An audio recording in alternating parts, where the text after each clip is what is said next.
Are you a therapist trying to figure out what kind of content you should be putting out on your blog and social media while avoiding wasting time on stuff that no one's ever going to see? I'm going to share with you the tactics that we used with this telepsychiatry website that has 178 articles with only 12 that haven't received any visitors in the last 90 days. My name is Frank. I'm the founder of SagaPixel. We are a healthcare digital marketing firm that works with therapists. And one of the things that we help them with is, in general, getting found online. Now, if you've seen our SEO keywords for therapist video, you'll understand that there are two types of searches that people perform in relation to therapy. You have some people that are explicitly looking for a therapist, and then you have people that are Googling things that indicate that they could benefit from speaking to a therapist like you. While both of these are valuable, there actually is a lot more opportunity with the second of these. People that are Googling issues related to the mental health challenges that they're facing. These are the strategies that you can use to get in front of them, both on your blog and social media. So I want to start off by going over the topic of the patient's journey. There are topics related to ADHD that are going to be right on your patient's journey, and there are going to be topics that are on the surface related to ADHD that are nowhere near your patient's journey. For example, someone is Googling Adderall afternoon crash. This is someone that likely is taking Adderall and is suffering from a crash in the afternoon and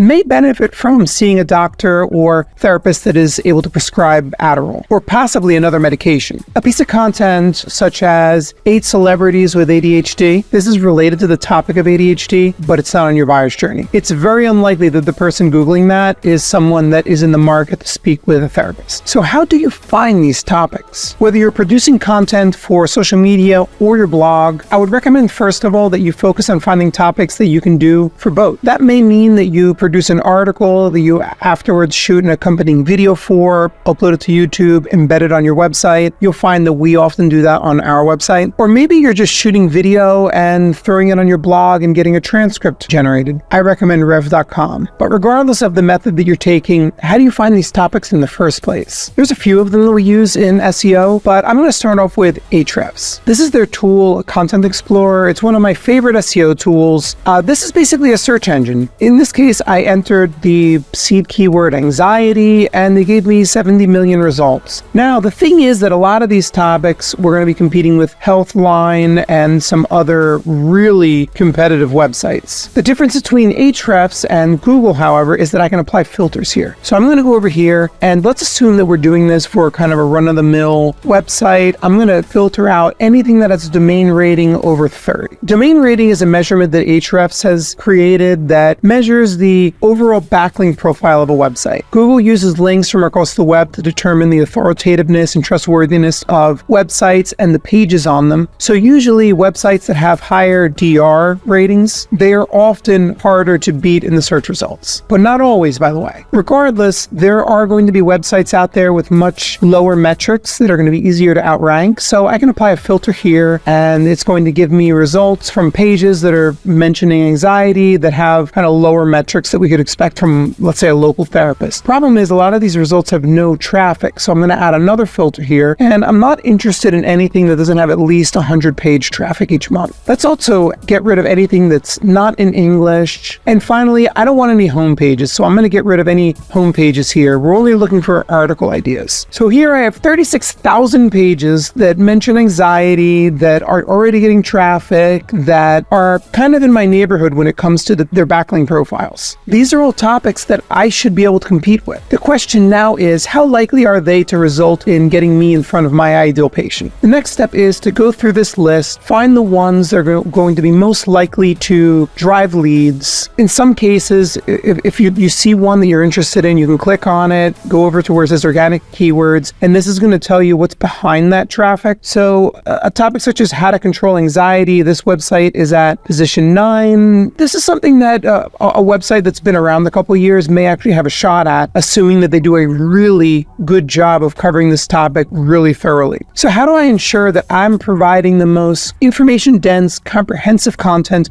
on the topic, in this case of how to control anxiety? The next step is to enter the keyword into Google, open up the top ranking websites, and we are about to go through all of these. I'm going to take a look at all of the subtopics, all of the sections of each one of these articles, and we're going to put together an article that doesn't miss anything. In addition, you are the expert. Once this outline is complete, you're going to realize that there are going to be things missing. In particular, your clinical experience. So as you're generating this outline, make sure that you have language that's talking about what you've seen. This is not about simply doing a roundup of everything that's already ranking on Google. The reason we do that is just to make sure that we're not missing anything. Google and your potential readers want to hear real life anecdotes, things that you've seen in your practice. So find every opportunity you have to be able to share all of that, obviously while maintaining patient confidentiality. Once you've generated that outline, you're going to take it, either write your article, or you're going to shoot a video, or you're going to write an article and then shoot a video using the same outline.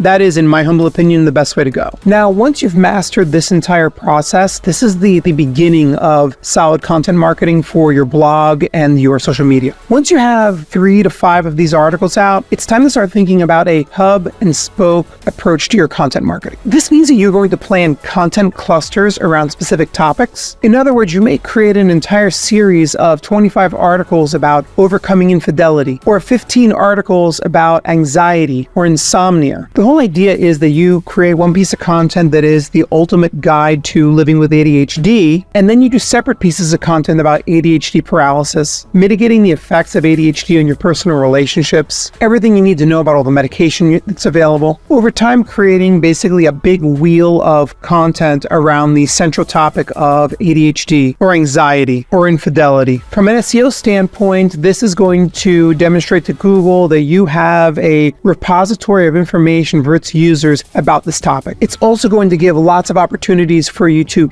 keep traffic that's come to your website through one article on your website. If you have a whole bunch of different articles dealing with overcoming infidelity, for example, a visitor may be interested in reading more than one of them, and in turn may be interested in following you on social media, which of course you're going to prompt them to do in your content. And then as you put out more content on your social media, that person that discovered you through SEO and ended up following you on TikTok or Instagram is now engaged with your newer content, giving you a chance to get back out in front of him or her. So if you like this video, I encourage you to check out our playlist on digital marketing for therapists. I'm including a link in the description. And if you want to stay on top of new videos that we're putting out about general digital marketing for healthcare, even if it's not about therapists specifically, the same principles are going to apply. So it may be worth subscribing.